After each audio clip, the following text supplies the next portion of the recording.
lives, to everyone whose lives were impacted by the 4 that were killed. Because they were, I said last week, we kind of have a tendency to view them as 4 images linked together by a common fate on a television screen.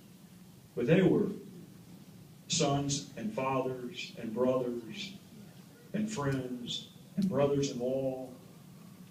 They were individuals that we sent in our stead. I don't know what their politics are. I could care less. I honestly have no idea whether they had a political ideation, and if so, what it was. So I don't know if they were Republicans or Democrats. I do know this. They were Americans, and they were fellow Americans.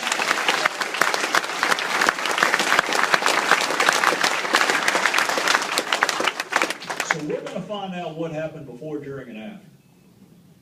And wherever the facts take us is where we're going to go. But we're going to pursue a process that is worthy of your respect and worthy of the memory and the honor of the 4 people who were slain.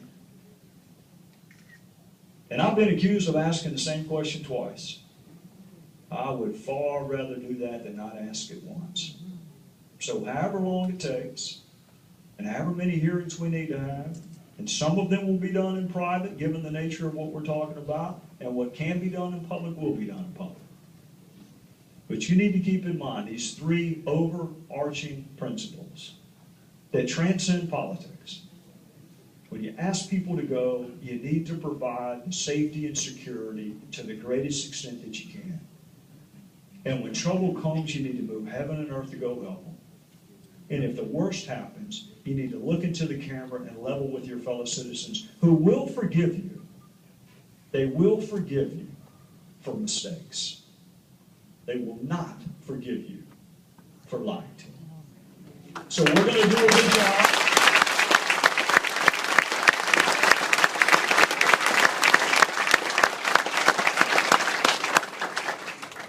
Earlier today in Milwaukee, I told the audience, we're going to do a good job, and hopefully in 2 years, Sean will invite me back, and I can describe to you what the process was. And then on the car ride here, he said there's no danger of you being invited to come back to Wisconsin in 2 years. So this may be it for us. I don't know what I said in Milwaukee. It may have been the joke about not being in his wife's wildest dreams. I don't know what it was.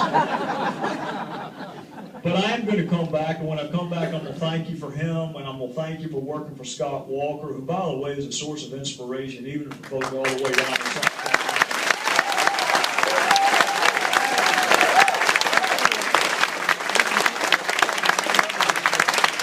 And I'm going to thank you for your members of Congress, Sensenbrenner, who sits above me on Judiciary, which is a very uncomfortable feeling for me. Who's the skinny guy that works out all the time? Ryan. Red Rebel, Peach Ryan, I want to thank you for your delegation, but I especially want to thank you for one of the best friends that I have ever had in public service. Please send him back. I'm not here because I like him. I do, but I'm here because I need him. I need him back. I promise we're going to do a good job for you. Help me take the message to the rest of our family.